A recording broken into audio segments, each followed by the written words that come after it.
I want to tell you the full story. But first, when I say the word Medusa, what first comes to your mind? I often get snakes, monster, will turn you into stone. I'm a Nigerian. This is how we tell stories.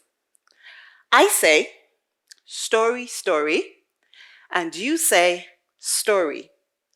Then I say once upon a time, and you say time, time. Shall we try? Story, story. Story. Once upon a time. Excellent. There lived a young lady called Medusa. She's described as being very beautiful.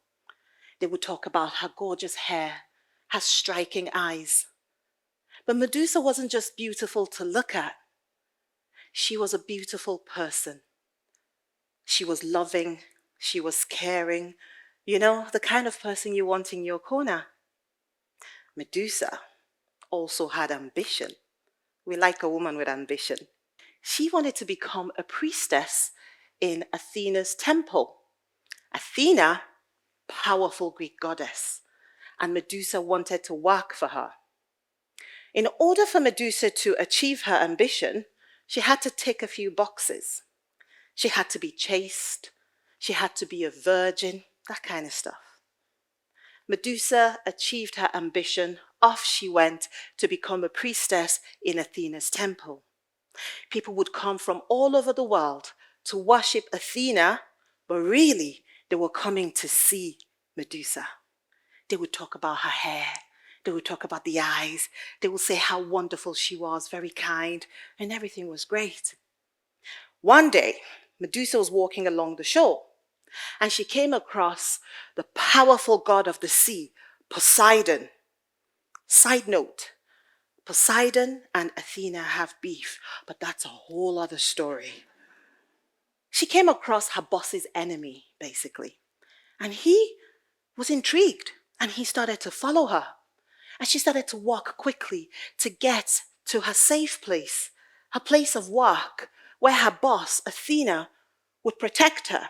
And surely Poseidon wouldn't dare go into Athena's temple. Unfortunately, he rushes in after her. I'm not going to give too much detail, but he assaults her in a way that she couldn't even be a priestess anymore. Whilst he was at it, in comes Athena, enraged. How dare you desecrate my temple? How dare you defile my priestess? And in her anger, she punishes Medusa. She turns the beautiful hair into snakes.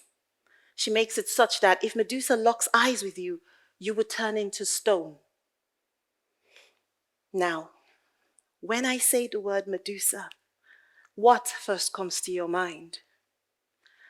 I often get victim, misunderstood, misjudged. Because with the benefit of the full story, your perspective has changed.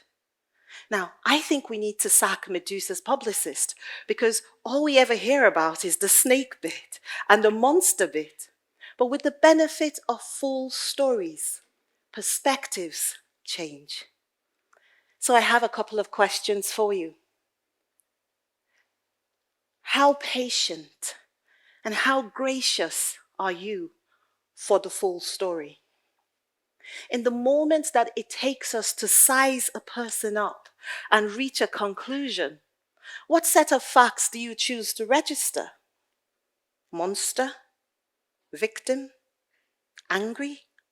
Scared? A few years ago, a lady came to work in a company where I was. Difficult woman. Let's call her Lisa. Lisa, people complained that she wasn't easy to get on with. She wasn't easy to work with. You know, she didn't join any of the social activities. She was unapproachable. And, you know, if she did answer when you spoke to her, it would be short and it would be blunt.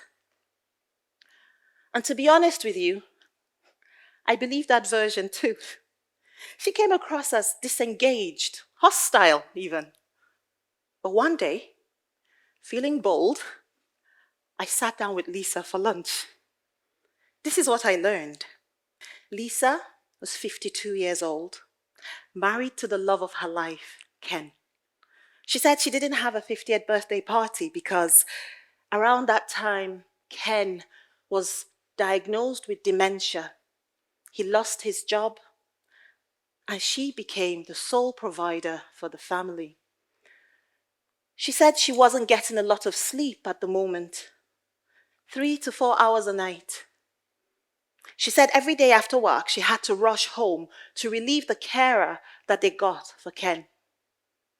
Lisa said that she was known for making the most beautiful cakes. But now she was having to charge her friends money for the cakes because she needed to keep a roof over their heads. She didn't have the capacity for frivolous fragility. She said, "The love of my life is fading before my eyes, and I don't even get to stay home and sulk." It wasn't that she was difficult or cold or hostile. It was grief. It was resilience. It was survival. But we had written her off because we never asked. Why didn't we ask? Because we live in a world that rewards speed over depth, where the headline replaces the full story, where it's easier to stick a label on someone than to hold space for their pain. But every person whom we have reduced to difficult, cold, weird, is holding a story that perhaps we need to know. So before you look away, look again. You see, after that conversation with Lisa, and with her permission, things changed. We offered support. We made sure she could get home on time. We rallied. Now, it didn't make Lisa any softer, but it did make her feel seen. And that made all the difference. You see, for me, Medusa's greatest curse was not the snakes on her head or the transformation of her body. It was the fact that she was never really seen again. People worried that if they really looked at her, they would turn into stone. So she was never truly seen again. We could choose to see people deeply, wholly, compassionately, but we don't. Because we live in the world of the 30-second video and the viral headline, we've lost our appetite for the full story. You see, with the full story though, that difficult colleague becomes the one who is holding up the roof. That quiet person in the corner becomes the one who is touching lives with their poetry. That cold neighbor becomes the trauma survivor who is navigating life carefully.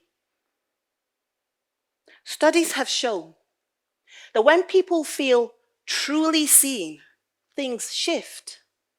They're more productive, they're more engaged, and they're less likely to burn out.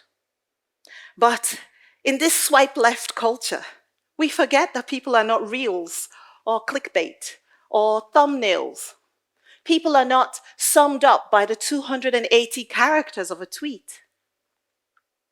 People are novels with pages full of love, of resilience, of hope. But when we stop at the surface, we make everything that makes that beautiful story worth knowing. We miss all that. You see, the tragedy is not just that we misjudge people, it's that we move on too quickly before we truly get to meet them. You see, when you seek the full story, you breathe life into people who have turned into stone. So here is a question for you. In the world of the 30-second headline, will you hold space for the full story? Thank you.